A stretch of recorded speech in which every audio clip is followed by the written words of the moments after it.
Hello everyone, I'm Heather. I'm back for what I hope will be a very quick book haul.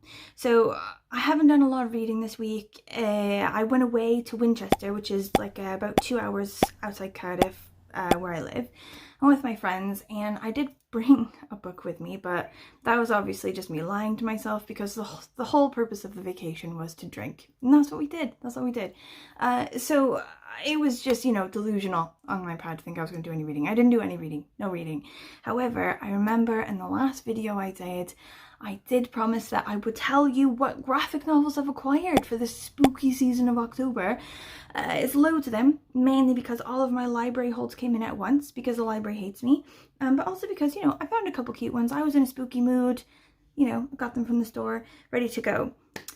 I am aware, yes, that it is the middle of October, mid to late October at the moment, and so potentially I will not get to all of these for my spooky season.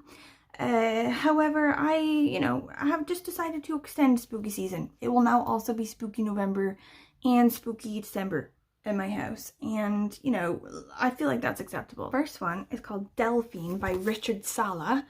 Delphine is a morbid interpretation of the symbology of fairy tales, resounding with echoes of unrequited love and abandonment, blah blah blah blah.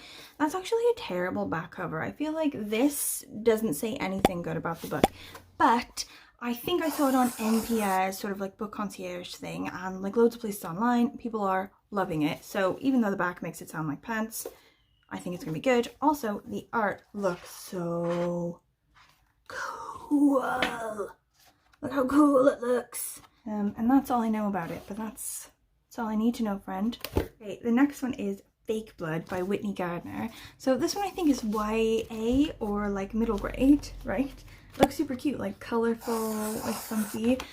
Basically the idea of this one, I think, is this kid, he really likes a girl, but she only likes vampires, which is super weird, right? So then he like gets this idea to like get this girl, but then finds out that she's actually a vampire slayer.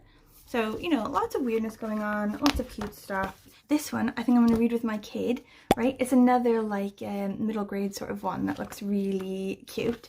It's called The OK Witch by Emma Steinkelner. So, this one, 13-year-old, loves all things witchy, but she's about to discover that witches aren't just the stuff of movies, books, and spooky stories. When some bullies try to ruin her Halloween, something really strange happens. Founders Bluff, Massachusetts has a centuries-old history of witch drama and surprise. Moss family's at the center of it all. When Moss new powers show up, things get totally out of control. Cute. Heard loads of good things about this one. Okay, so the next one is not a kid's one. It's like a proper adult one. I think it's like true crime, but in graphic novel form. So it's Blackwood by Hannah Eaton. And sort of the flap or whatever isn't the good bit. Like the good bit are like the little reviews, like a compelling folk horror about two murders half a century apart, and the quote kind of evil that goes fusty in cold parlors. Or like the back bit, captivated by this tale of murder, magic, and deep-rooted prejudice in a woodlawn town, I was torn between lingering over each extraordinary drawing and turning the page. And like, even though it's black and white, so I don't love a black and white graphic novel because I like, colors and brightness and vivid stuff. I think this one's gonna be really good. Like when you look at how sort of detailed and cool the illustrations are, and also how creepy it sounds. Like these murders and like the woods and like the cover. Okay, next one, also black and white, also like an adult one, March book one. This one I saw on NPR's Book Concierge as well, and it's like one of 3 books, I think. It's just like the first installment of it. Congressman John Lewis is an American icon, one of the key figures of the civil rights movement. His commitment to justice and nonviolence has taken him from an Alabama sharecropper's farm to the halls of Congress, from a segregated schoolroom to the 1963 March on Washington. Even though it's black and white that I don't love, these ones look amazing. Like the art in it and everything.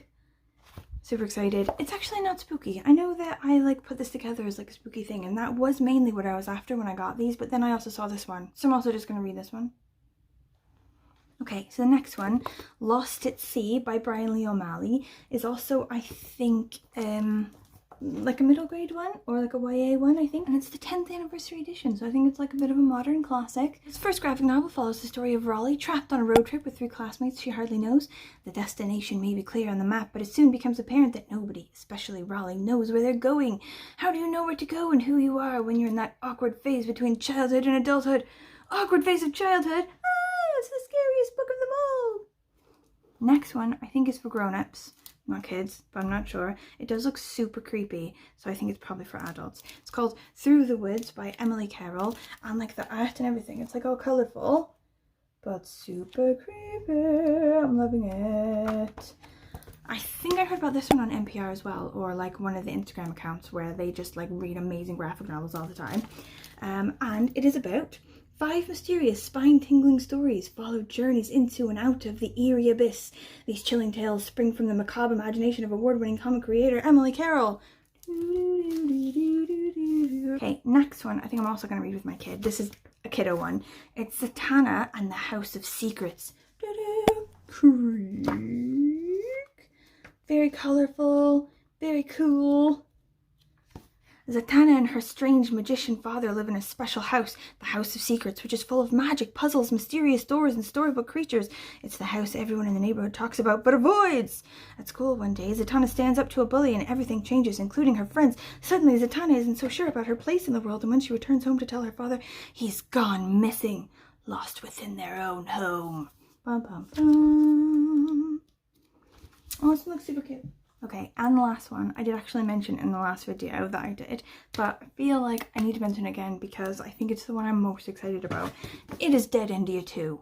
Okay, so the first Dead India, I talked about in my other video, it's about this like haunted house attraction in a theme park, which is an actual haunted house / portal to hell. And in the first one, you know, everything wrapped up quite nicely, but also these people are still around to have another adventure, which I'm super excited about. I don't know what happens in this one, but I imagine it is related to various demon kings and stuff coming through the portal unannounced, like last time. Also, I saw that they're going to make a Netflix show about this Dead India thing. I had no idea they were going to do it when I picked it up and like read it and everything, but now I'm like, holy shit, that sounds amazing. And I hope it's not just US Netflix, because that's sometimes the situation. I live in the UK. I need to get it on UK Netflix, or else people just talk about it online all the time and I don't get to partake, which is the worst. This is the haul. I'm very excited about it. Like I said, it's unlikely that this is gonna get done in October, isn't it? Like, let's not be delusional again, right? It's probably going to carry on into November and December, and hopefully I don't get fines for my library books, because I'm not sure if that's back yet. They suspended it for COVID. I don't know if it's back. I don't know. So I guess we'll find out the first time I get a fine. But non-fiction November is next month, obviously, and then December's like Vlogmas and like, you know, mysteries and stuff like that. So I have to chip away at my spooky graphic novel pile, like in conjunction with those things. Do you know what I mean? Anyway, right, thank you for watching. If you have any thoughts, any comments, anything, please let me know in the comment thingy below. And if you have any other sort of spooky graphic novel recommendations for me, that would be amazing. I would be 100% for that. Or even not just spooky ones, but normal ones. Like, I'm really into graphic novels now, but I am sort of new to it in like the last year or so. I think before then, I didn't read them like literally at all, so I'm still sort of like finding my feet with like where to look for them, blah blah. So, you know, hit me with your favorite graphic novels, folks. I'm down. Okay, bye bye bye.